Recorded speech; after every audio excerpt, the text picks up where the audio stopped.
want to appreciate God for this privilege. Thank you, Pastor. Thank you, our mother in the house. Thank you, brethren, for your constant support, your constant prayer. Amen. We can never take opportunities like this for granted. Amen. When we see where God has brought us from, we'll always appreciate every little opportunity we have. Amen. Last week, the pastor was talking about us as pilgrims, and I was very attentive, and I said, God, thank you. Because this morning I'm going to speak in that light. Amen. They say how far you see depends on where you stand. If my pastor comes and lay a foundation, I mean God has something for that season for us in that line. Amen.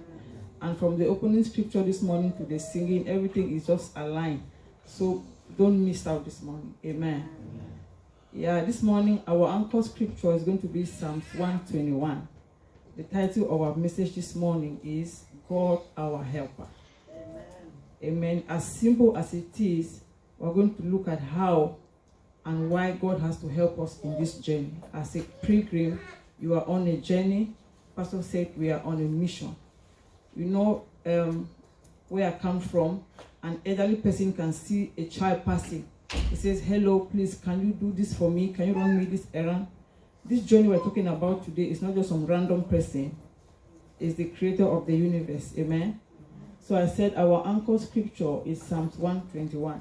But before we get there, I want to look at this journey. What is the author of this journey saying about this journey? How does he describe this journey we are in? Because we need to have an idea of what the journey is. Amen. So I want us to read Psalms, Isaiah 43. In our lives, we have a lot of journey. We have career journey.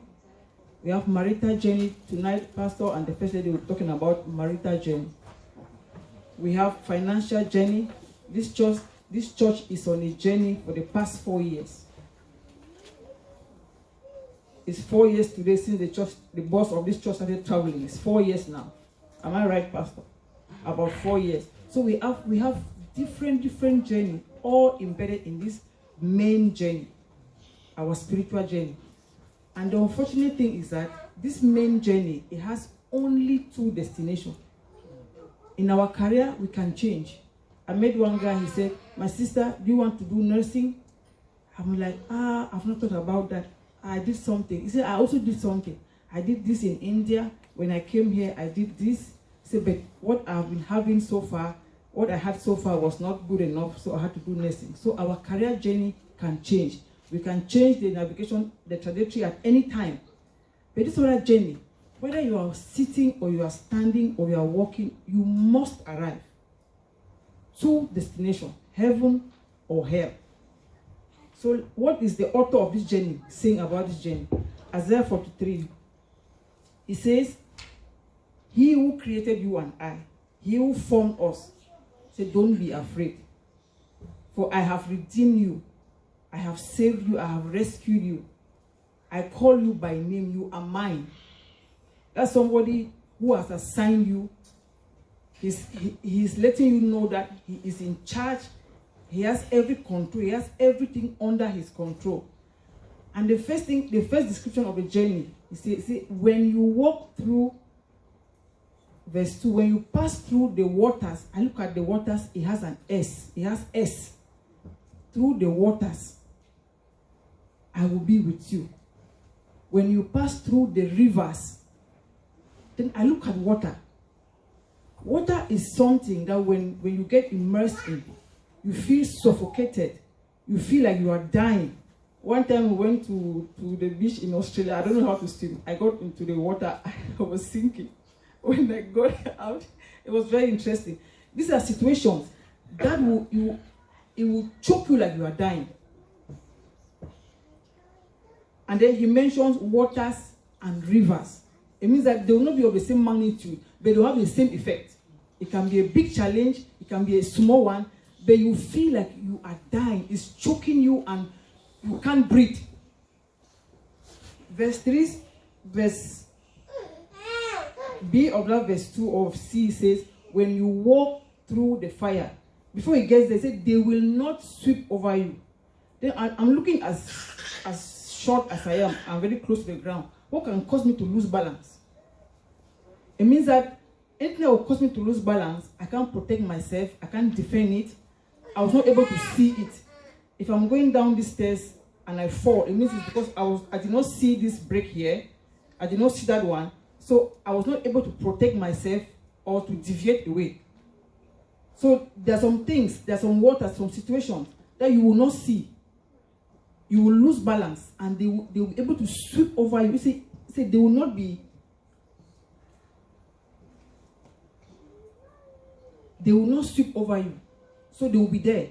Because he says, don't be afraid, I will be with you. So he's giving us an idea of how this journey looks like. He said, when you pass through fire, if we think about fire, something that gives you excruciating pain, you can't explain that pain, but you feel like a spear piercing your heart, a situation. That thing that causes you to cry when you are alone. Nobody's beating you, but an inner pain, excruciating pain that will bring down tears, that you walk on the road. I've experienced that. I'm walking on the road by myself and I'm shedding tears. A pain that nobody sees it, only you alone. He says, when you pass through that, don't be afraid because I'm with you. And then he says, the flame will not set you ablaze. We have the fire, we have the flame. One is stronger than the other. The flame is more dangerous than the fire. He says, it will not set you ablaze. So that situation will not kill you. But he did not say if you pass. He said when. So it's going to come. It has an S. He didn't tell us when along the journey. He didn't tell us how long it's going to last. But one thing we know is that it's going to come. And this author of the journey, what do we know about him? If we look at Isaiah 40, he says, before we go to 40, the reason why he's doing all this protection is because he says we are precious. Verse 4 says we are precious and honored in his sight, and because he loves us, he has invested so much in us. He sent Christ for this purpose, for this assignment, for this mission. Amen. Isaiah 43 verse 4 says, since you are precious and honored in my sight, and because I love you. So along this journey, there will be things and situations and people that will want to take your life. He says when they ask for your life, he will give anything in exchange for your life. Because he has assigned you, he wants you to go and come back.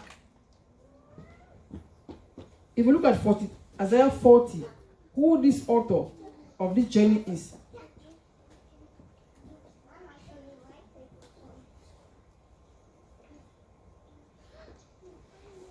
Verse 13 says, who has understood the mind of the Lord, or instructed him as his counselor?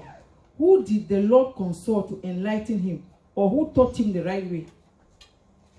He is God all by himself. He knows the beginning of this journey. He knows the end. He knows in between.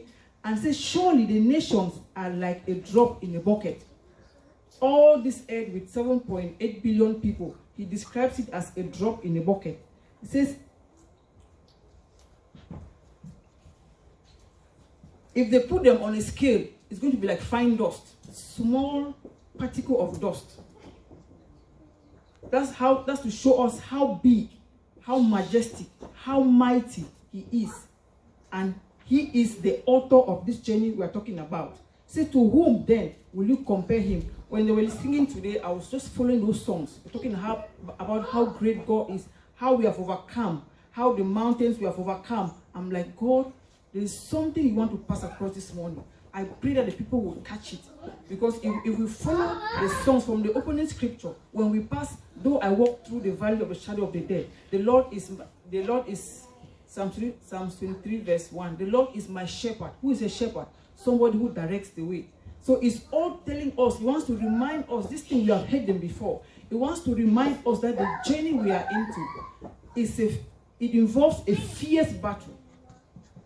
More fierce than we thought.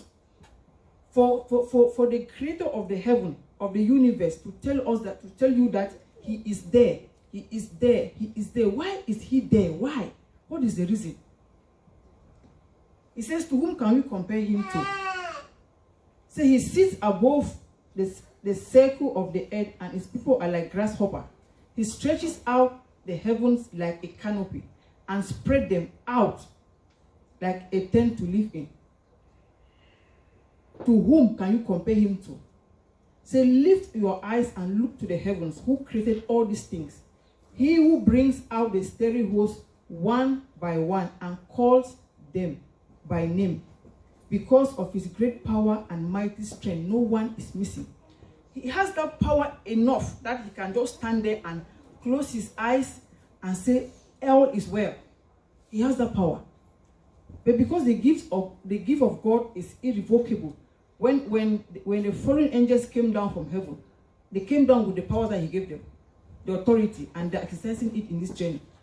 They are making sure that you don't do what he has assigned you to do. All their endeavor, all their resources put together, all their academics, you go to school to go and so that you can prove that there's no God. That's what you are studying. People, you have archaeologists who are struggling to defend that the Red Sea did not open. All their study is like, it did not happen. It was a mighty wind. It is this. You have so many research if you go out there. People want to prove him wrong.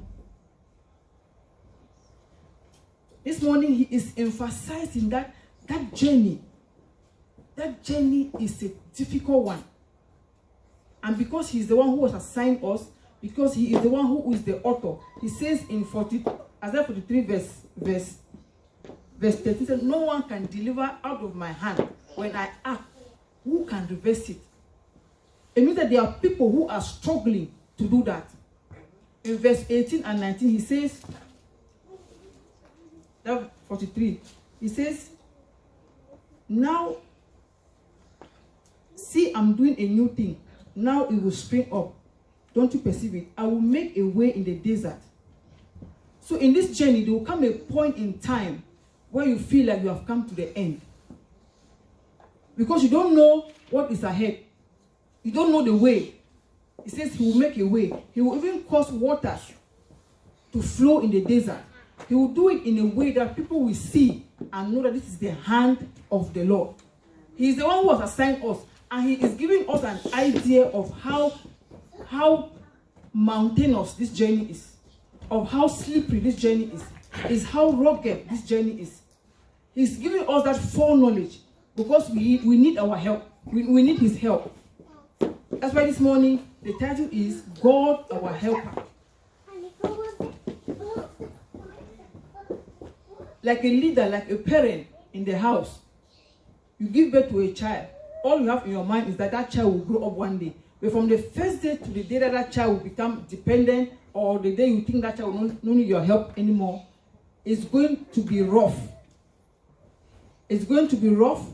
The spiritual journey that we are in is a rough one. We come to church every day in a car. We go back, we go to the shop. That same car that brought you to church has sent so many people to the mortuary. Somebody had money in California. He saw that he needed ease of transportation. He bought an helicopter. He died from that helicopter. His plan was not for that thing to kill him, but he ended up dying because the helicopter did whatever, we don't know. When we were coming to church, you had in mind that you come to church, but you don't know what was happening in between. The first lady said, if God should open our eyes for us to see what is happening.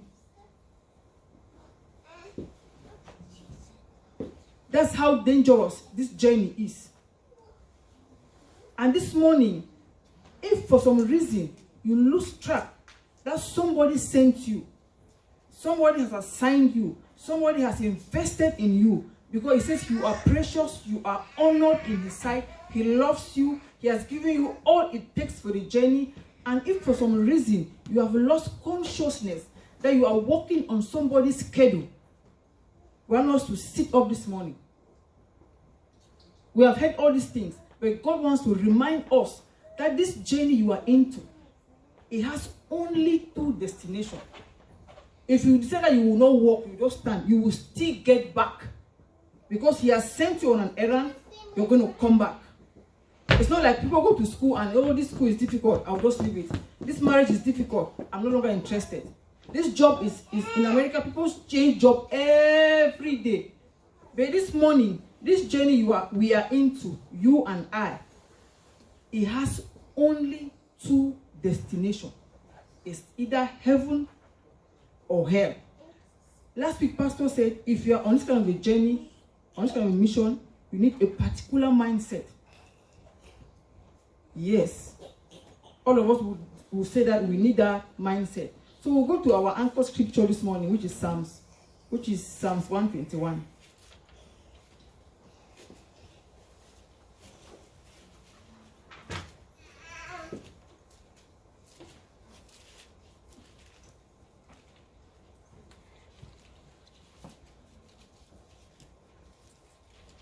Sometimes we feel like the Lord does not understand what we are going through. He knows. Jeremiah 29:11, the Message Bible says he knows what he is doing. So he knows the journey you are into, the insult you receive. He knows.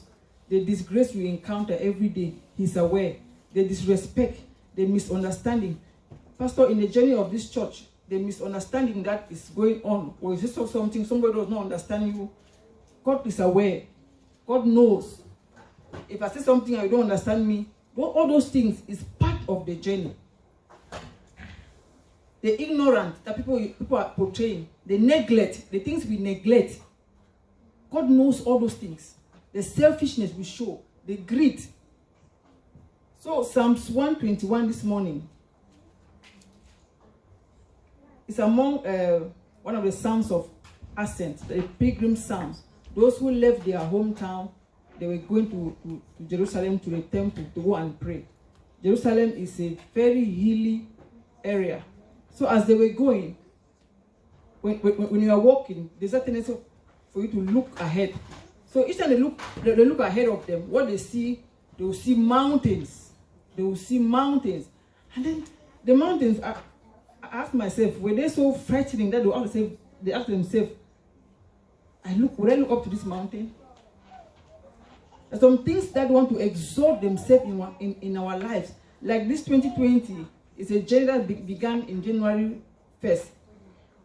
Around the first quarter of 2020, this giant mountain erected itself in the name of COVID-19. And everyone was looking at that mountain. The government, the church, everyone was looking at that mountain. Everyone looked at that mountain. That mountain came, that was one. The second one that came was fear. That fear, the second mountain was bigger than the first one. So the fear of coronavirus became bigger than the coronavirus. People who were walking at that time, you will leave your house, you are going to work, you will not find one person on the road. The fear of coronavirus was a giant mountain that there is nobody who did not look up to that mountain. Everybody was looking at that mountain. Everybody. How do I know? People you see on the street, you did not see them. The vehicles you saw passing on the road, you did not see them. So everybody was at home just looking at the mountain of fear. They were just looking. And so these guys who were going for prayers in the temple, they look at the mountain. It was so frightening, like COVID-19, like the fear of COVID-19. And then they asked themselves, do we look up to this mountain? That's a question mark. In verse 2, they told themselves, verse 1b, say, where does our help come from? You see a question mark there. Where does it really come from? Verse 2 says, our help comes from the Lord, the maker of heaven and earth. If somebody is the maker of heaven and earth, it means that no mountain is taller than the earth. No mountain is bigger than the earth. And if there's a mountain in the earth, it means that there's somebody who can challenge that mountain. And that's why he says that I will level mountains before you. And we have seen with our eyes the Lord leveling the mountain of COVID-19. The mountain of fear that was higher than the mountain of COVID-19 was the first to go down. People sat in their homes until they outgrew fear. Someone will come and say, for the past 3 months, I have not left my home. I'm tired. The Lord, the first thing he did, he leveled the mountain of fear, because he is the creator of heaven and earth. No mountain is bigger than him. I know mountains that since I was growing up as a child, they are still there. Like one of the highest peaks in West Africa is 4,100 meters. Since I was growing up as a child, till now I'm getting old, my head is getting gray. That mountain is still there. But the mountain we're talking about this morning, the Lord is able to level it no matter how high.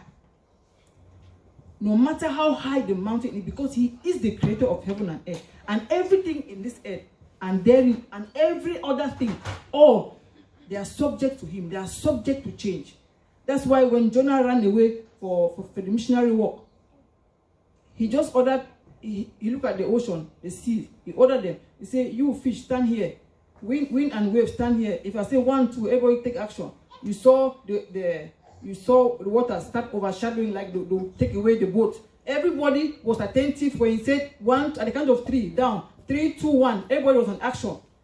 The boat was trying to sink, and then they say, hey, what's happening here? Let's cast a lot and find out what's happening. Jonah said, I'm the one bringing you people trouble. He said, please just throw me in the water.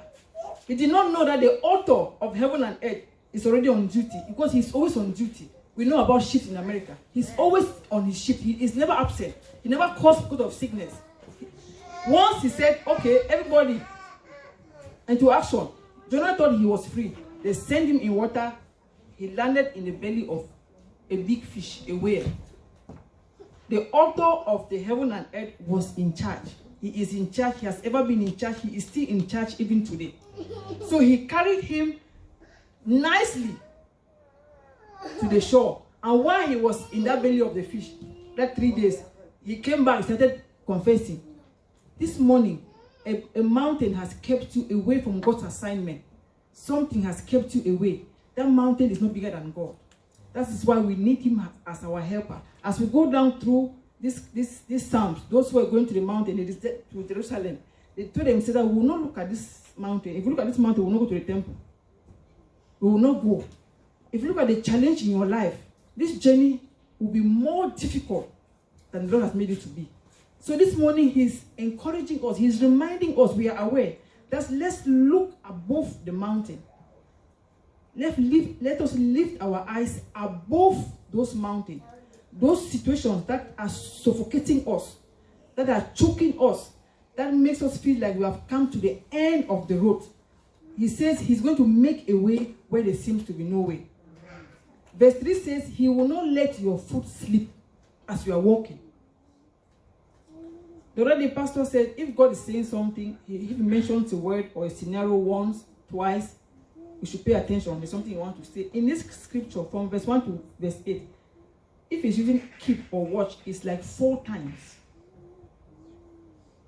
It's like 4 times in that short scripture. Then the other day I was asking Brother Ivo, if God, that has every power in his hand, he has each and every one of us with our names engraved in his palm, not just written with something that can easily be erased. It's like tattooed in his hand. We see tattoo.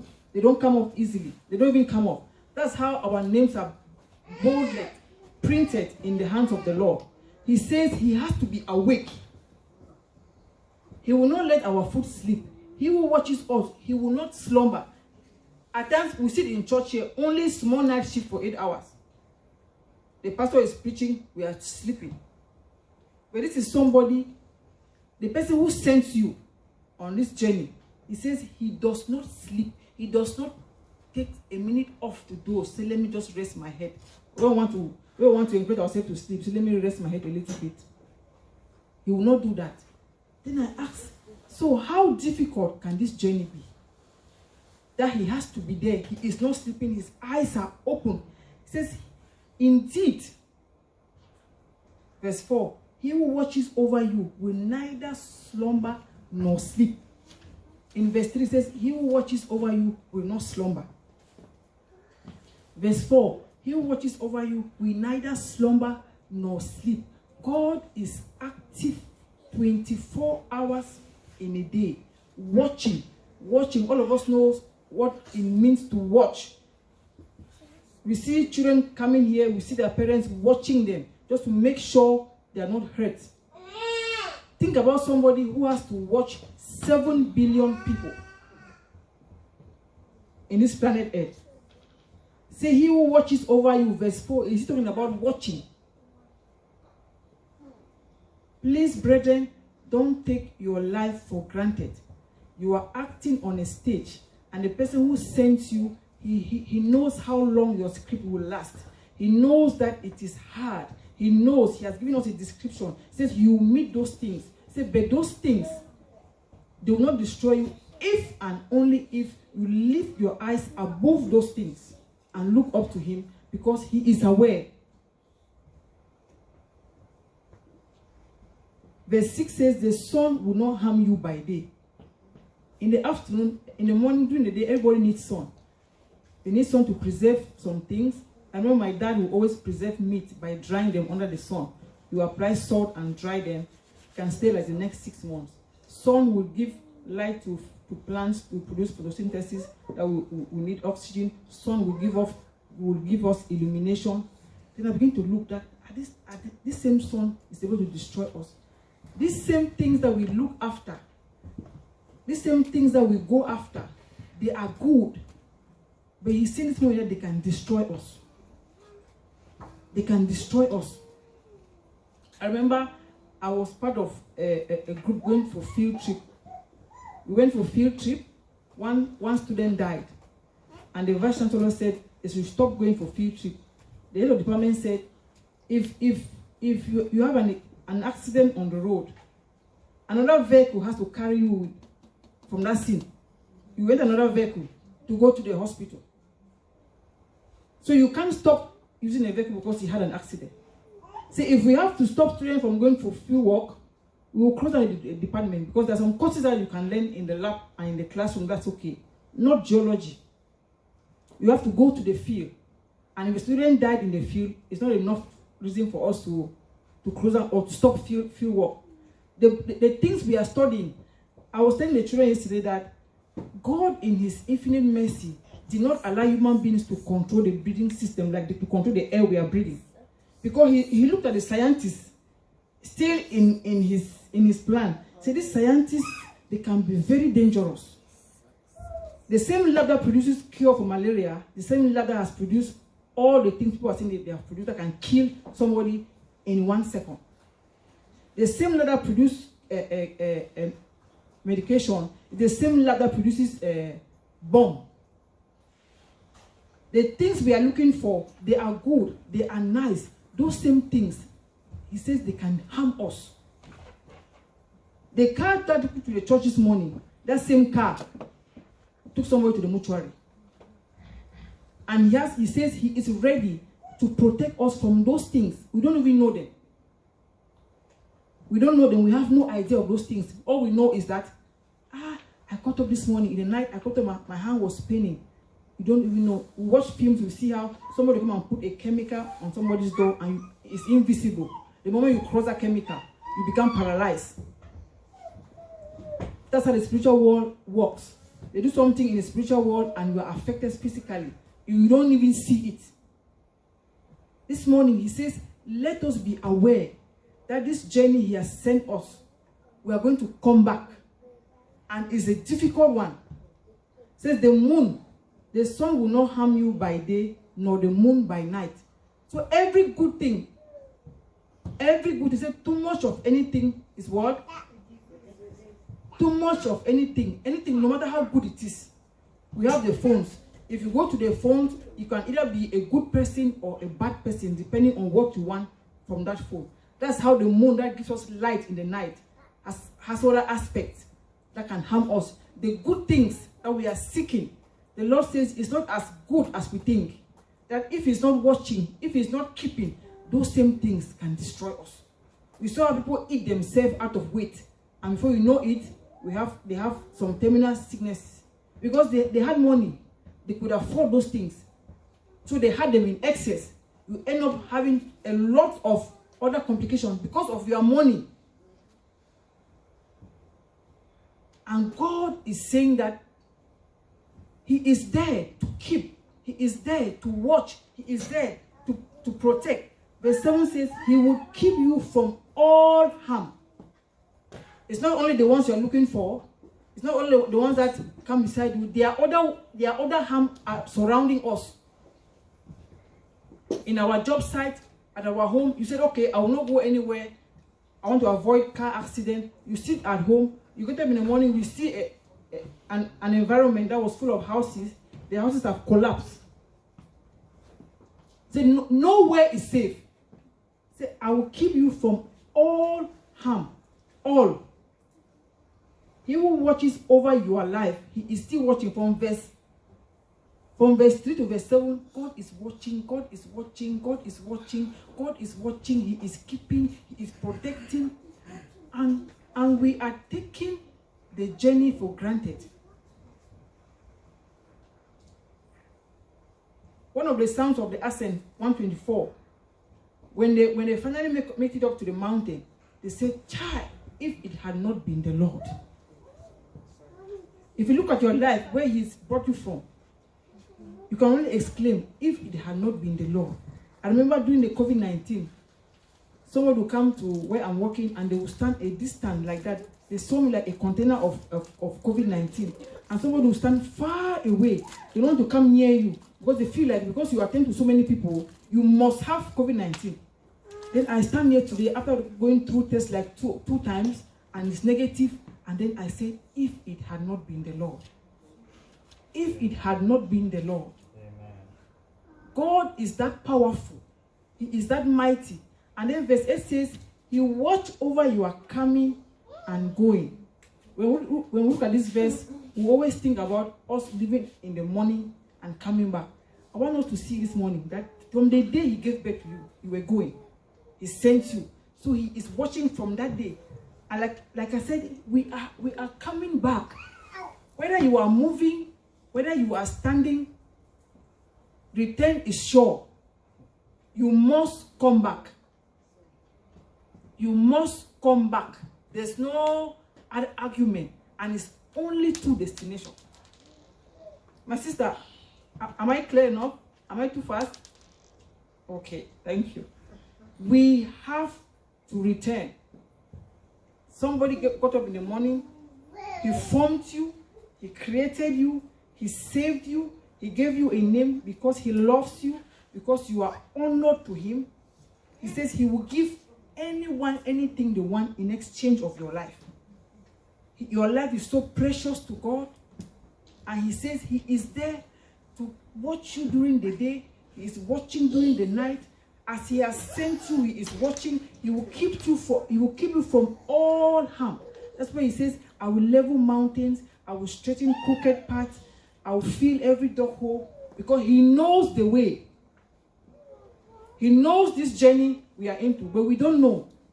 We don't know how long it's going to take. But he has given us an idea that there will be issues on the way. The issues, they come with us. Big ones, small ones. He didn't tell us how many there will be. But one thing we know is he has a plural. The ones you have gone through, he says, remove your eye from those ones. Don't dwell on the past. Because many more are ahead. He's expecting us to come back. Where are you in your journey this morning with God? This spiritual journey, career journey. Today you can change. Today I don't want to be a nurse. Tomorrow I want to be a nurse. I remember pastor saying that after PhD, those with whom he did PhD with, they went to go and do pharmacy. It's okay to go and do pharmacy. He came into ministry. This journey this morning, my sister and my brother, you have no choice. It's only two destinations. Whatever was a math teacher, today he wants to be a nurse. In this journey, we don't have many options. We don't have. It is one or the other. You can't be in between. We can't be in between. As he has sent us, we are coming back to him.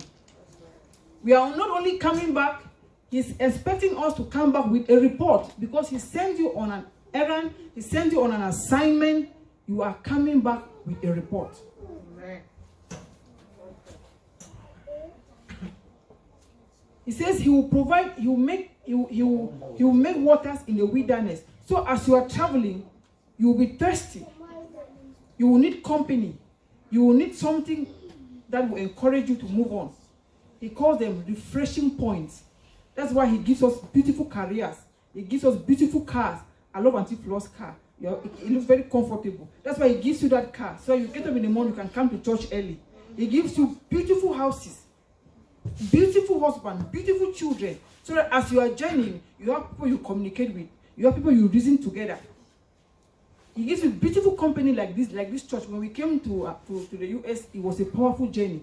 And then look at the people he gave us so that we can reason together. So he gives us all these things just so the movement can be smooth. Because he knows that by yourself, you can't do it. And now, if we concentrate on the refreshing points, on our career, on our husband, on our children, there's a word the Lord gave me that nothing is bigger than his mission. I will always say it.